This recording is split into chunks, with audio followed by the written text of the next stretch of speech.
What up, perps? Kid Copious. Back in effect. Purple State Party. You know what we're doing here. We're repping America, the center, and common sense. There is a real lack of common sense going around. Still, to this day, I don't understand why. Well, I guess I understand why. The media feast off of our lack of common sense. They feed us stories that make us click and read and get indignant and need to read more and comment and interact and just feel this nonstop bullshit party that they're pushing upon us. They just want our clicks. They don't care about the country. They don't care about the people. They only care about money. And I guess, I myself, that's fine. Business has to do what business has to do. But when half of the country is running around screaming about the evils of capitalism and ending the oligarchy, but then they feed right into this, it really just mystifies me. So anyhow, this week is covering the letter T, and I'm going to cheat. I'm going to use the. It's something I never do. When I alphabetize things, I absolutely do not alphabetize T's by the, or the by T's, however you would say that. Man, we're off to a great start. Let's get rolling. All right, so the virtual signaling still goes on. City leaders that have these really bad idealistic ideas just continue to do what they're going to do. It doesn't seem to be slowing down. Mayor Karen Bass here in Los Angeles announced a plan Friday to provide direct cash assistance for people who have been affected by the sweeping immigration raids. Oh, great. The aid will be distributed using cash cards with a couple $100s on them, which should be available in about a week, Bass said at a news conference. This is what she said. This is what she was quoted as saying. You have people who don't want to leave their homes, who are not going to work, and they're in need of cash. Okay, doesn't that fucking apply to most of us? I mean, I don't really feel like leaving the house. The only time I really like to leave the house is go to the grocery store and maybe the concert or two, I don't want to go to work. I'm battered. I'm walking anywhere between 3 and 9 miles a day on legs that have seen a lot of use. I'm tired. But am I going to get cash? No. Would I be lucky if I couldn't even...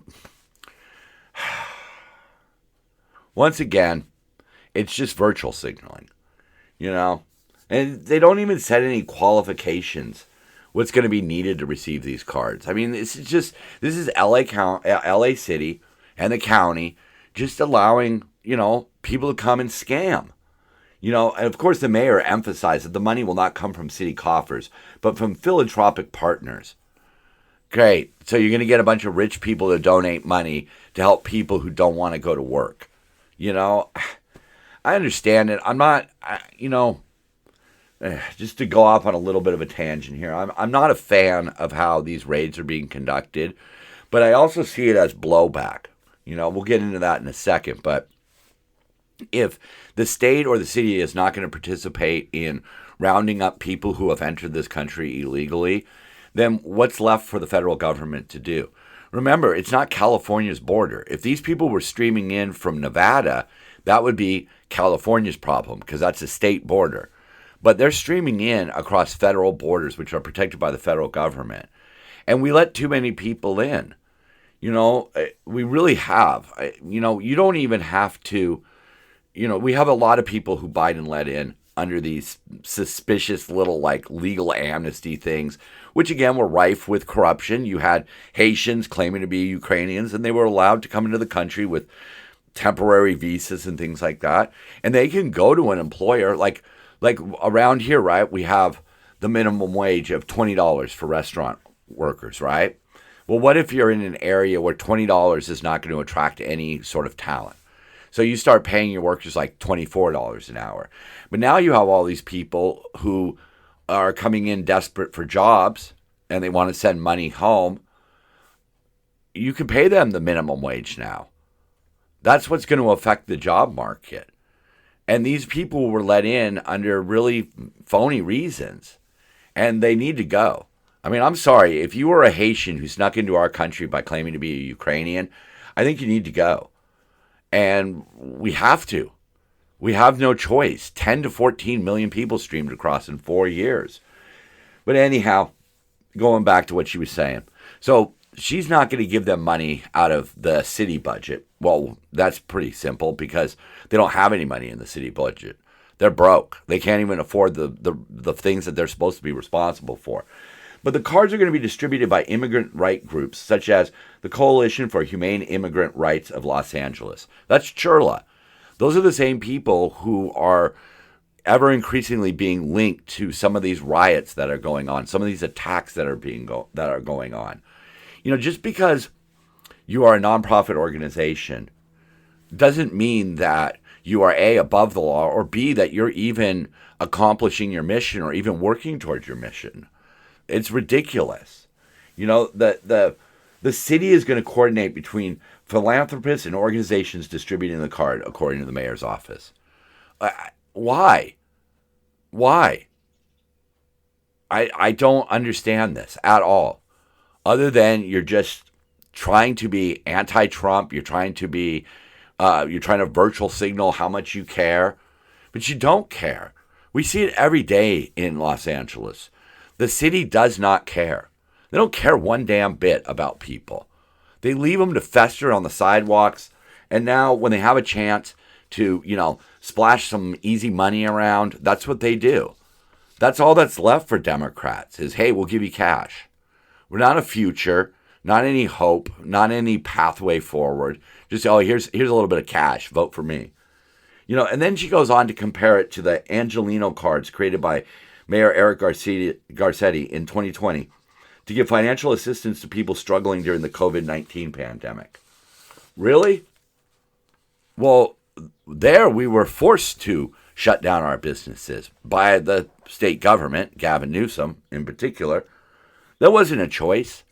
These people who are claiming that they don't want to leave their house because fear of raids. I'm all over this city, and I haven't seen any raids. I haven't run across it. Yes, so they're isolated. Yes, if you were working on that weed farm up in Camarillo, it's going to affect you. But for the most part, it's not affecting the average everyday person going to work. Yeah, And if you are here illegally, well, what the hell? And we know from past, amnesty programs that not every illegal will sign up for the amnesty program. They want to stay off the record. But this also comes during a time where Bass has directed city departments to bolster protocols and training on how to comply with the city's sanctuary policy, which states that city employees and city property may not be used to investigate, cite, arrest, hold, transfer, or detain any persons for the purpose of immigration enforcement, except for serious crimes. They throw in the serious crimes, and you think that it covers things, but stealing catalytic converters, not serious. Stealing from stores, not serious. They often plead down rapes, assaults, armed robberies to less serious offenses. So now they're shielding criminals, they're shielding illegal aliens, and now if you're afraid of ICE, they're going to give you a couple $100. And right now Trump's suing the city over the sanctuary policy, arguing that it discriminates against organizations like ICE. Well, that's exactly their point. They know they have their goals.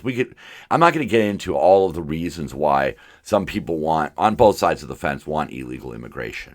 But it boils down to being able to exploit human beings. So if you think exploiting human beings is cool, then by all means go out and try to stop ICE. Because most of the people who come here illegally do get exploited in one way or the other. And the problem, one of the big problems with illegal immigration is like we recently in the heartland of the United States, we had an MS-13 gang member who was wanted in his home country for crimes. He fled to the United States. And if your plan is drug dealing, extortion, robbery as a career, you're not paying taxes. You don't need social services. You could easily stay off the radar in the United States. You could just run your little empire from the middle of Omaha, Nebraska. And now we have criminals fleeing their home countries, coming here to set up shop. Something has to be done, and if the local police aren't allowed to do anything about it, then we have to send federal troops in. And when people show up and protest these people and throw fireworks and rocks, and even now start taking shots at them, that's going to ramp up the intensity. And I'm not making excuses. This is just simply what it is. You can't expect rampant or open border policies to not lead to this kind of heavy-handed roundups. It's not an excuse. That's just the way it happens. The Epstein file. I've grown kind of tired of this. I just want to make it clear that I think what went on with Epstein and his island and Maxwell and all of that is fucking gross. Okay? There's no other way to put it. It's gross. I'm not sympathizing with those people. I don't want them protected. I would love it if the people who participated in these activities were brought to justice. But I don't think they're going to be. I don't, okay? It's just the reality of it. You have to face facts sometimes. And these people got away with it. They did what they did, and they got away with it. So theory one, at least from my point of view, theory one here, there was a list, and it was destroyed because it was mutually assured destruction. If Biden could have used that list to sink Trump in the last election, he would have. But maybe he was on the list, or maybe he's in the contact book, or other top Democrats, or powerful people who made it such that this was mutually assured destruction. If you took down Trump, you'd be taking down XYZ. So it was just burned. It was destroyed under the Biden administration. That was, that's one theory. The other theory is that he was blackmailing high-powered people. And I don't really get why that's a topic of conversation. You got people out there like Alex Jones, that piece of shit, who, he's crying and he says, I'm crying because I have integrity. Well, I don't think anything was going on. I don't think this was a bigger conspiracy, okay? That leads me to my theory number 3, and this is the one that I kind of subscribe to the most, okay? There never was a list. There wasn't any documentation of a certain politician paying money to have sex with underage girls on Epstein Island. I don't think so, okay? I think he was just a scummy guy who partied with rich, powerful people, and he had access to young girls that he had for himself and he shared with his friends. Look, for the most part, these were powerful, rich white men. These are not the type of people who post their crimes on Facebook like some fucking street criminal who brags about all the money that he got from breaking into an ATM machine. Okay, these weren't idiots. These were smart people who knew how to cover their tracks. They don't post on Facebook, oh, look, I just banged a 12-year-old. They don't take photos with underage girls, in the middle of having sex with them. They might take pictures of the girls, but they're not going to put their faces in there.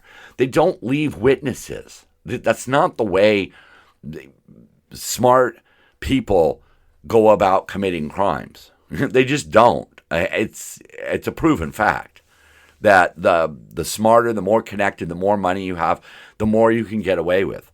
So why would they put themselves in a position, This was a professionally run sex ring where shielding identities was the paramount issue.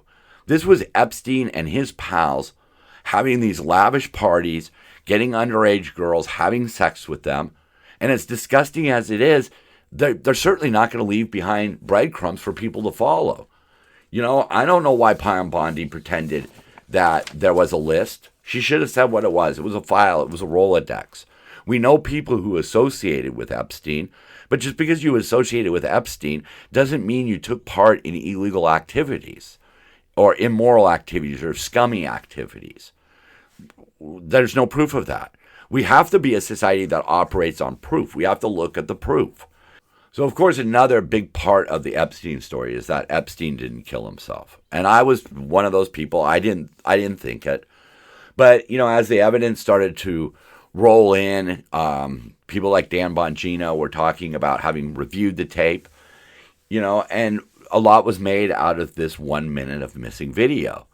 Well, if what they've said recently is true, there is no missing video.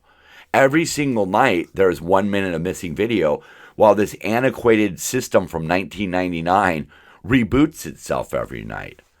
And that's quite possibly true. Camera systems do that. They reboot. They have to go into a sort of a protocol to dump old video, blah blah blah, catalog new video, stuff like that. It's mind blowing that we're using camera systems that are that old. But the truth of the matter is Epstein was never going to be rich and powerful again.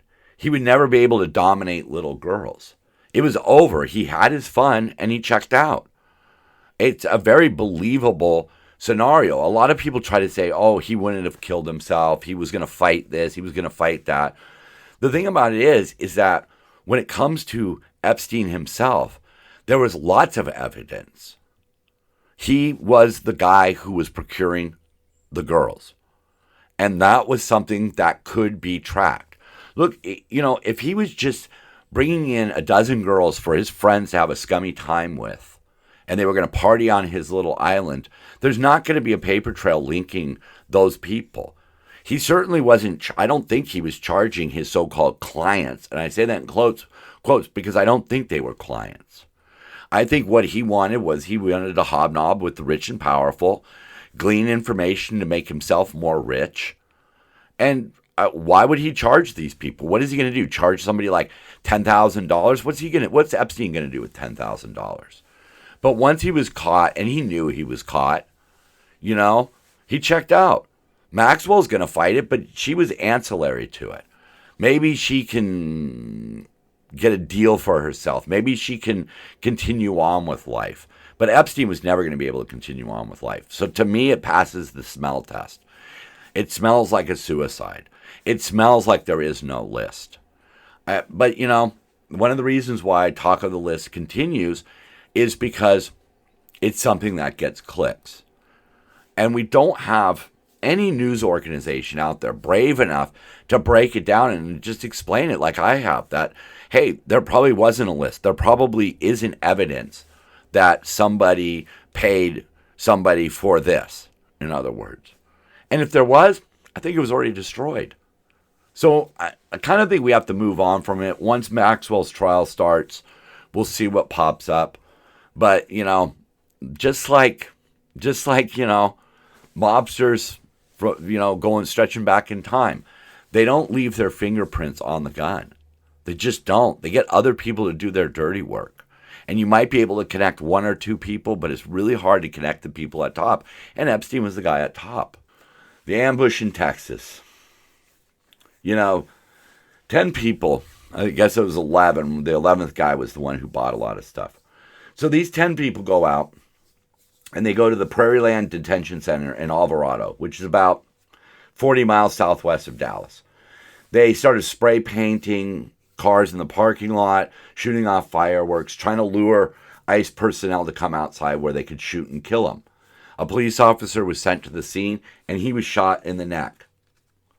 This is flat-out terrorism.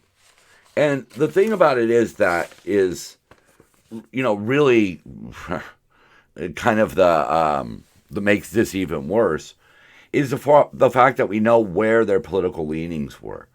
When they were caught, they were in possession of flags and paraphernalia that had the resist fascism, fight the oligarchy, fight ICE terror with class war, free all political prisoners. Who are the political prisoners that they're fighting to free? What? Illegal immigrants? Illegal immigrants are not political prisoners. They found all kinds of insurrectionist material. And of course, Antifa has now set up a Give, Send, Go fund for them, trying to collect money for their defense. And some of what they had to say is just absolutely ludicrous. This is on the GoFund, not the Go, Send Me Money app. And it was translated in English and Spanish. A description for the fundraising effort says the charges against the co-defendants are aimed at ruining their lives and signaling an authoritarian criminalization of dissent and protest against ICE. The Legal Defense Fund will cover attorney fees and living expenses for all of those facing repression connected to the protests at Prairieland Detention Center. Protest? They were shooting at officers. They had high-powered rifles. They had what the liberals like to call assault rifles. And they attacked an ICE facility. And now Antifa wants to frame it as a form of protest. Really? That's awesome. That's really awesome. And you wonder why the Democrats who rely on the lefties out there are struggling right now. They have to reject this notion. Okay? People enter the country illegally. They need to be detained and removed. I'm sorry. That's the way it is. If you want to talk about streamlining the process, fine. Let's talk about streamlining the process. Let's talk about giving amnesty. Fine. You want to talk amnesty? Talk amnesty, because most of these people are not going to take you up on it. And speaking of not taking it up on it, the homeless problem. Okay? It is becoming more and more clear to more and more people that people on the streets want to be on the streets. They don't want to go into shelters where they have to live by rules. They're lawless people. And lawless people are going to do whatever the hell they want. And that's the problem that's really ruining our neighborhoods. They camp where they want. They have absolutely no shame in ruining businesses. They don't care. They literally don't care about anything but themselves. And, here like in LA City, LA County, California, right? They take our taxes, income taxes, sales taxes, permits, registration fees, all that BS that they charge us for. All these surcharges, environmental surcharges. They take all of this money, then they give these agencies who pay their CEOs exorbitant salaries, they pay workers, and then they provide services to keep the lunatics on the streets. And the homeless population just keeps growing. What the fuck? Like, we don't see that? We do see that. But we're unwilling to make those changes. We're unwilling to go against your own party and say, hey, look, Democrats, I voted for you because I like your stance on this, this, and this. But this is out of control. This is really out of control. And now, now what they want to do is give money to people who just want to stay home and claim that they're fearful of ICE. Well, how are you going to regulate that? Anybody can do that. We just, I see people every day. I meet people every day who are struggling really hard to do it the right way. And the state of California literally does not give a shit about people who are trying to do it the right way. They make it harder on us. They put all of these rules and regulations in our way. They drive up the price of gas. So we can't. So you have to give up a large portion of your salary just to get to work. But then when it comes to people who don't want to follow the law, they do everything they can to coddle these people and to give these people exactly what they want. Money for doing nothing. And it's gotten to the level now where, like, we have to stand up and demand more out of these politicians. And the people who are voting Democrat, you have to demand more out of these people. But when you look at New York, who do the Democrats nominate to be a mayor? A socialist who wants to use the very tactics that drove his family out of Uganda. He wants to use them in New York City. He wants to put all of the blame on white people. He wants to take away private ownership and make it state-run. That's what they did in Uganda. That's why Mamdandi's family left Uganda. I mean, I don't want to sit here and call Democrats lunatics, but you're supporting these just lunatic ideas. And what are we supposed to do? A third party? We talked about Elon Musk, launching America's party, right? And all of this shit. And oh boy, this is really... No. His party is just right-leaning. It's just another Republican party. But, third parties have traditionally had a difficult time gaining ground in American politics. The system is built for the two dominant parties. It's like socialism. Socialism is great if you're already at the top. Okay? We have this winner-take-all, this electoral college, these strict ballot access. You can't really just get your name on the ballot in all 50 states unless you meet certain requirements, which makes an actual third party pretty bad. One of the biggest third parties we ever had was Ross Perot in 1992. And, he got 19% of the popular vote. That's great. But he didn't win a single electoral college vote. And I don't want to do away with the electoral college. I just think it might need to be revamped a little bit. The closest a third-party candidate got to the White House was Teddy Roosevelt. Yeah, that legend. His famed Bull Moose Party ran in 1912 against his one-time protege, William Howard Taft. Roosevelt won 27% of the popular vote. Taft won 23% of the vote. But unfortunately, Woodrow Wilson won 41% of the vote and a vast majority of the electoral votes. So third parties have gotten close, but not really. Not really. I mean, 27%, that's the best of third party. But, his Bull Moose Party, this bears repeating, I guess. Their platform, their main theme, was reversing the domination of politics by business interests, which allegedly controlled the Republican and Democratic parties alike. That sounds like what we're in right now, where powerful people are pulling the strings, and politicians are simply seeing their job as a way to enrich their own lives. We need to demand more. We really do. Next week, I'm going to visit my list of what I wanted out of Trump, okay? Now, look, I'm glad that Trump's being, forceful with Iran. I'm glad Trump is doing something about the immigration problem that we face right now. We have too many damn people. We let in too many people too quickly. We don't have the infrastructure to support it. It's affecting housing. It's affecting employment. And no, it's not about just picking our fruit.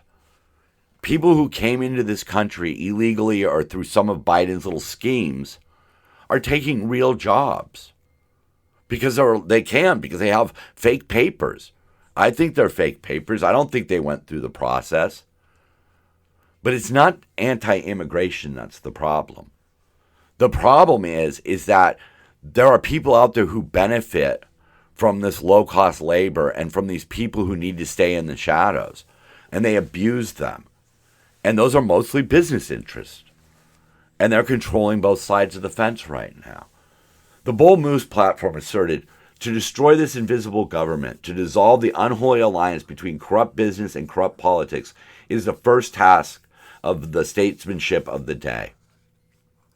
So 113 years ago, Roosevelt rose up and said we need to do something about corruption in Washington, D.C. And we still haven't listened? Is this what we want? Is this what we're going to continue to vote for? Because the only way forward is to find people who are a little closer to the center. I wish we could get a third party, but when you look at all the evidence, the money involved, the way the laws have been set up, it's going to be very difficult. So the only thing we can do is what we used to do, which is to elect qualified people who are a little closer to the center. But one of the big things we can do is we could end some of the topics that these sides cling to. I think right now our best way forward to be more purple as a country is through the Republican Party. And the Republicans really just need to stop with the hatred of the LGBT community, whether it's for religious or whatever reasons, and to end the attack on abortion rights. I've said this before, but a woman having an abortion does not affect society. It doesn't at all. What we are allowing Democrats to do is get footholds, like Karen Bass in LA, who are doing things that affect society. Gavin Newsom and people like Karen Bass have incentivized illegal immigration. They've incentivized criminal behavior. They've incentivized homelessness. And it's not even homelessness anymore. It's just people who want to do drugs and not pay rent and not live with any rules, who are just camping out on the streets. And what does LA do? LA goes around now and they collect all the tarps and the tents, but they leave the people living on the streets. and they call it compassion. I have fucking had it. I've had it with all of this. This is just madness, and it needs to end. We need to start electing people who are qualified with a plan. One of those persons that is a great example of that is Rick Caruso. He ran for mayor against Bass and lost to Bass. But Rick wants to move LA and California forward. He wants to undo some of the restrictions so that we can get Altadena and Pacific Palisades rebuilt. He wants to get homeless people off the streets by any means necessary, because that's what needs to be done. And that's all I'm asking for. I don't care what letter you have next to your name. If you are going to do a good job, or if you do a good job, great. That's freaking awesome. But as long as we have groups like Antifa and Churla and just these left-wing lunatics filling social media with all of these bad ideas, we're never going to get anywhere. And the only way we can fight back is to just not click. So that's my message, really. To sum it all up, just stop clicking on the shit. Stop commenting on it. Who the F cares? Let's just let these media scumbags die on the vine. Well, I've wasted enough time and rambled, I appreciate it. Really appreciate you being here. I appreciate that somebody hears my voice. I'm not trying to advocate for either side. I'm trying to advocate for the middle, because that's where the answers are. Because playtime's over. We need to get serious before the shit just all falls apart. Anyhow, again, thank you for your time. I'm Kid Copious. I'm Purple State Party, and so are you. Love one another. Keep on grinding. And really, seriously, let loose. Get some of that stress out of your life and dance it out.